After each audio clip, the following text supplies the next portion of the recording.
iyadoo la fulinayo amarka madaxweynaha jamhuuriyadda federaalka ee Soomaaliya mudane Maxamed Cabdullaahi Farmaajo ee ku aadanaa in saraakiisha da'da yar ee loo soo tababaray militariga ay ka muuqdaan hogaamada ciidanka xoogga dalka ayaa taliyaha ciidamada xoogga dalka General Cabdiweli Xasan Jaamac waxa uu isugu yeeray saraakiisha da'da yar ee ciidanka militariga kuwaasoo badankood aan laga faa'iideysan saraakiishan da'da yar qaarkood oo kulanka ka hadlay ayaa sheegay inaan xirfadooda looga faa'iideyn dalka iyagoo hogaanka sare ee taliska militariga ka codsaday in la howlgeliyo si waxa ay barteen dalka ay ugu adeegaan halka markaan imanayay muqdisho waxaan u imay scholarship waxaan galay imtixaankii ciidanka loo qaadiyay leel sarkaalka ee dalka Uganda waxa diyaaradii lagu soo kala qoray waxa ii soo baxday 2 maalmood waxa horeysay diyaaradda ciidanka xoogga dalka Soomaaliya ee scholarship-ka ku jira u baxay dalka Turkiga balse waxaan raacay tii wadadii aan anigu ku hamiyay ee fakarka waxa xaqiiqatan lama hilmaamaan in aynu u dhownahay oo saaxiib lanahay geerida taas baa lama hilmaamaan balse waxaan dirs lanahay haddaan nahay ciidanka xoogga dalka Soomaaliyeed guusha markasta waa dardargelina waxaana aaday Mareykanka markaan Mareykanka tagay oo wax bartay waxa la yaabay nin SNA ka socda oo Mareykanka taga wax barta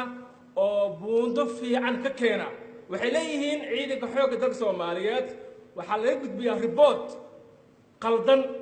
waxa jira ma ahan aqoon ma lahan markaas ana meesha aan tagay aan buundo fiican ku baasay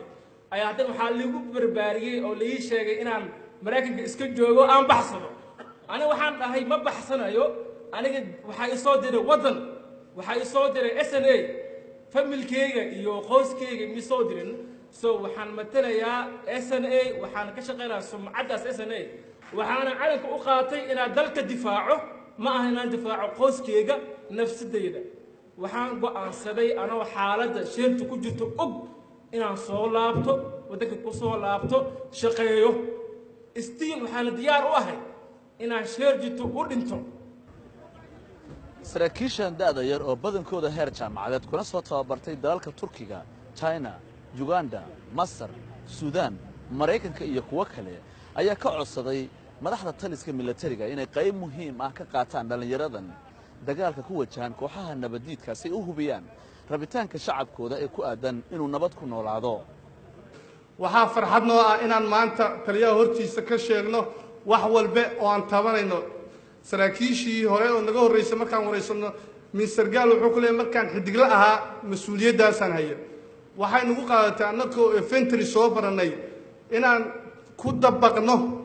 waxay aan ka soo barnay shibilnimadeena soo baranay ama jaamacadaha shibilka uga soo baxnay oo maamul xafiisyada hoose ah inaan ka shaqeyno annagoo rabnay markaan ka soo baxno kuliyadaha sida hadda leeyahay saraakiil badan yimid oo kale ay ka soo baxaan inaan tagno furimaha oo wadankeena aan u horno dhiigeena maadaama aan rabitaankeena ciidanka ku soo galnay marka dib u raacday taariikhda xoogga dalka Soomaaliya oo si akhrisid waxa aasaasay dhalinyaro uu ka mid yahay Allah naxariistay General Daawud ma ka liidana General Daawud waxa laga yaabaa xilligaa inay secondary ahaayeen maanta waxa naga buuxa jaamiciyaal master rag ah baa nagu jira hase ahaatee maana helin fursadeeni meeshii aan ku qaban lahayn positionkii aan ku qaban lahayn iyo welibana xilliga aan qaban lahayn oo duruufta ay sunno masaamixin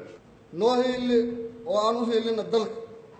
si aan u noqono ciidamada dalka Soomaaliyeed awoodooda soo saara calankoodana u istaago dalaan ciidan lahayn ma istaaga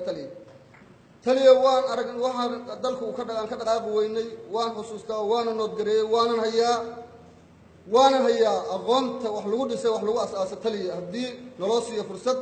taliyaha ciidanka xoogga dalka General Gorod ayaa sheegay in hadda iyo wixii ka dambeeyay saraakiishan dhalinyarada loo dhiibayo hogaamada iyo qaybaha ciidamada si looga gudbo caqabadihii muddo haystay dhismaha ciidanka xoogga dalka aad baan ugu faraxsanahay inaan muxuu ahaa la kulmo saraakiil dhalinyaro ah oo aqoon leh oo haddana muujinaya waxa ay qabaan wadaniyad hadday tahay iyo aqoon hadday tahay iyo sida ay u arkaan inay wax u qabtaan waxaa la sii wanaag kala madaxweynaha jamhuuriyadda federaalka Soomaaliya Maxamed Cabdullaahi inuu i weydiistay inuu arko saraakiil dhalinyaro ah oo iyagu hoggaanka ciidanka xoogga dalka Soomaaliyeed ka dhex muuqda marka dareenkaanu waan qabay waxa iswaafaqay dareenkii anigu waan qabay iyo kii isagu uu qabay waa iswaafaqay laga bilaabo hoggaamada ilaa horin ilaa koox waxa weeye saraakiisha yar baa ka dhigayna haddii la yiraahdo ayaa ka dhigay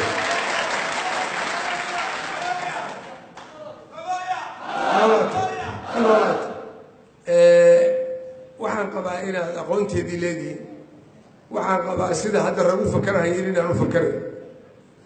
waxba lama qaban karo waxba lama sixi karo waxba soo kordhi maayaan waa inay wax soo kordhaan wey haddii ilaahay yidhaahdo ciidanku waa inuu isbedelaa oo annaga aad nagala wareegtaan xukunka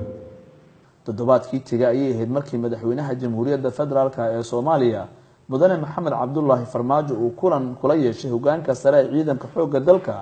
wasaaradda gaashaandhigga kuwaas oo ka wada hadleen arrimo quseeya dib u kabashada ciidamada iyo waxyaabaha muhiimka ah si loo dhaqaajiyo dhismaha ciidanka. Cali Baasha Cabdullaahi, warbaahinta qaranka, magaalada Muqdisho.